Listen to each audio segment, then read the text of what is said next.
복받는 채널 유스타 부동산 오하로 목사입니다. 제목 아버지여 저들을 용서하옵소서. 아버지여 저들을 용서하옵소서. 저들이 무엇을 잘못하고 있는지도 모르고 있습니다. 나는 미국에 이민 온 지 40년이 넘었다. 지금은 은퇴하여 살기 좋은 은퇴자 마을에서 편하게 살고 있다. 나는 한국에 있을 때는 육군으로 입대하여 42개월을 복무하였다.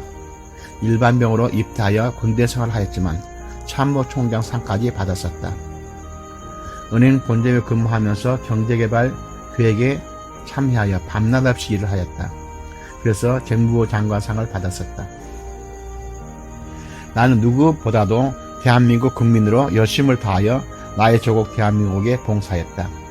내가 겉으로 사랑했던 나의 조국 대한민국이 이제 잘 살게 되었다는 소식을 듣기도 하고 간혹 가서 보기도 하면서 하나님께 진심으로 감사 기도를 하여 왔다.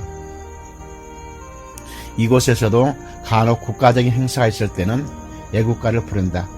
무궁화 삼천리 화려강산, 하나님의 보호하사 우리나라 만세를 부를 때는 항상 가슴이 벅차오르며 감사 기도가 나온다.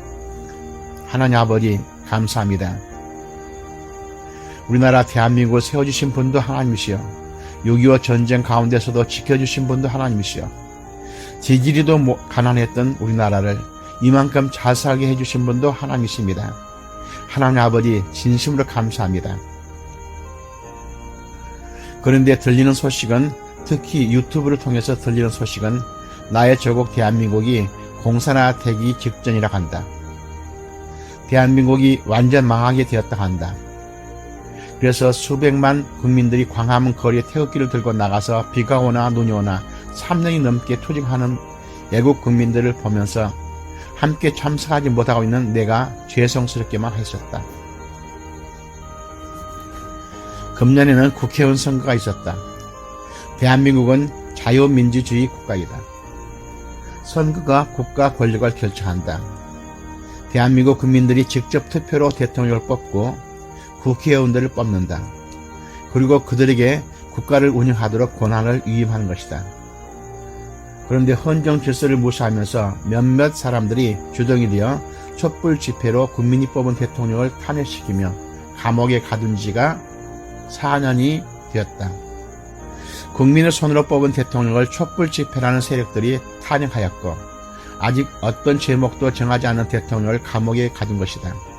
전 세계적으로 창피한 일이다. 그래서 이번 선거에서 분명히 국민들이 심판할 것을 믿었다. 나는 이번 선거에 기대를 많이 했었다. 물론 이곳에서 투표권도 없지만. 그런데 예상 밖의 결과가 나오고 말았다. 야당이 완전 참패를 당한 것이다. 그런데 이번에는 부정선거였다고 주장하고 있다. 뭔가 잘못된 것이 분명하다. 뭐가 잘못됐을까? 나는 정치인이 아니다. 나는 하나님의 말씀을 믿고 가르치는 목사이다. 우주 만물을 만드시고 각 나라 흥망성쇠를 주관하시는 하나님을 나는 믿는다. 현 정권에 대항하면서 싸우고 있는 사람들은 다 우파들이라고 한다. 우파들은 모두 예수를 잘 믿는 하나님의 자녀들이라고 생각했었다. 그런데 뭔가 잘못되었다. 그들이 정말로 예수 믿는 자들이라면 그렇게 해서는 안 된다.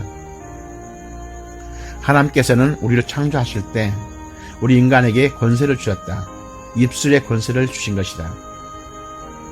죽고 사는 것이 혀의 힘에 달렸나니 혀를 쓰기 좋아하는 자는 그 열매를 먹으리라. 잠언 18장 21절. 축복의 말을 하면 축복이 찾아오고 저주의 말을 하면 저주가 찾아온다. 내가 다른 사람을 저주하면 그 다른 사람이 저주가 돼야 하는데 내가 저주를 받게 된다는 말이다.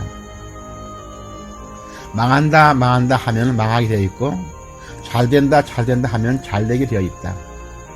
우리 인간은 입술이 권세를 가지고 있기 때문이다.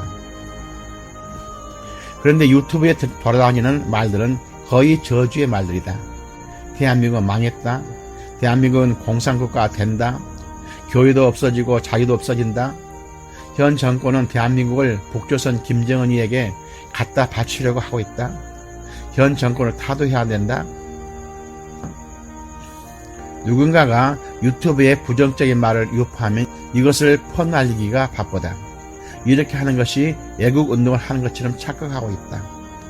그래서 부정적인 말들이, 저주의 말들이 계속 퍼져나가고 있는 것이다. 생각만 해도 소름 끼친다. 어떻게 하나님을 믿는 사람들이 이렇게 겁없이 저주의 말들을, 부정적인 말들을 하면서 그것을 열심히 퍼나르는 것일까? 제발 부정적인 말들은 입에 올리지도 말아야 하며 생각하지도 말아야 한다. 당신들이 하는 그 부정적인 말들이 당신들의 미래를 결정한다는 사실을 알아야 한다. 그렇다면 대한민국을 사랑하는 우리는 어떻게 해야 하는가? 대한민국은 전능하신 우리 아버지 하나님께서 세워주신 나라이다. 대한민국을 지금까지 축복해 주신 분이 하나님이심을 잊지 말자. 진심으로 대한민국을 축복해 주신 하나님께 감사했는가? 지금부터라도 하나님께 감사하자. 하나님이 보호하사 우리나라 만세.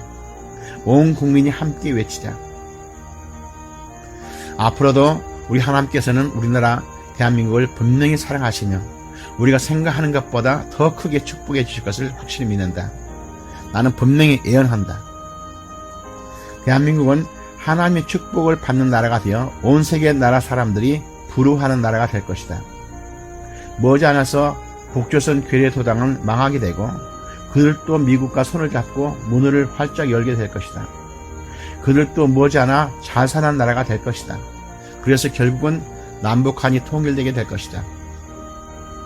하나님께서는 남한도 축복해 주시지만 북한도 축복해 주실 것이다. 북한 땅에 순교자의 피가 얼마나 많이 흘렸는가. 그 순교자의 피가 하나님께 간구하고 있다. 북한 땅에 복음을 전파할 날이 멀지 않았다. 지금부터 준비하자. 하나님께서는 역사를 주관하신다. 미국과 중국의 관계도 하나님께서 주관하실 것이다. 남북한 문제도 하나님께서 주관하실 것이다.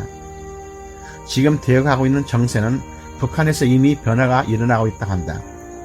우리는 하나님께 맡기고 하나님의 말씀에 순종해야 한다.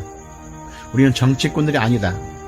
나라를 진정으로 사랑한다면 파당 짓고 헐뜯고 싸우는 정치판에 들어가지 말자. 정치하는 것은 정치하는 사람들에게 맡겨두자. 하나님께서는 그들에게도 사명을 주셨다. 당신에게 정치 사명을 주셨다면 열심히 정치를 하여라. 그러나 정말로 대한민국을 사랑하는 마음으로 정치를 하여라. 하나님께서 심판하실 것이다. 각 사람은 위에 있는 권세들에게 굴복하라. 권세는 하나님께로 나지 않음이 없나니 모든 권세는 다 하나님이 정하신 바라. 그러므로 권세를 거스리는 자는 하나님이 영을 거스림이니 거스리는 자들은 심판을 자취하리라. 로마서 13장 1절 2절. 현 정권이 행한 일은 하나님의 자녀들이 할 일이 아니다. 현 정권도 분명히 하나님께서 세우셨기 때문이다. 하나님께서는 그들에게도 할 일을 분명히 주신 것을 알아야 한다. 우리는 진정으로 기도하지 않았다. 하나님께서 세우신 현 정권을 비난만 하고 축복하지 않았다. 저주 말만 하고 그것이 애국인 것으로 착각했다. 그리고 현 정권이 잘못된 길로 가고 있다면 그들을 위해서도 정말로 기도해야 한다. 아버지여, 저들 용서하옵소서. 저들이 무엇을 잘못하고 있는지도 모르고 있습니다. 지금까지 우리나라 대한민국을 축복해 주셔서 진심으로 감사합니다. 남북한이 다 잘되게 하여 주옵소서. 정치를 하는 유정자들 축복해 주셔서 하나님의 뜻을 이루게 하여 주옵소서. 급변하는 세계 정세 가운데서도 대한민국을 축복해 주셔서 감사합니다. 머지않아 대한민국을 세계적인 나라가 되도록 축복해 주셔서 진심으로 감사합니다. 예수님의 이름으로 기도합니다. 아멘.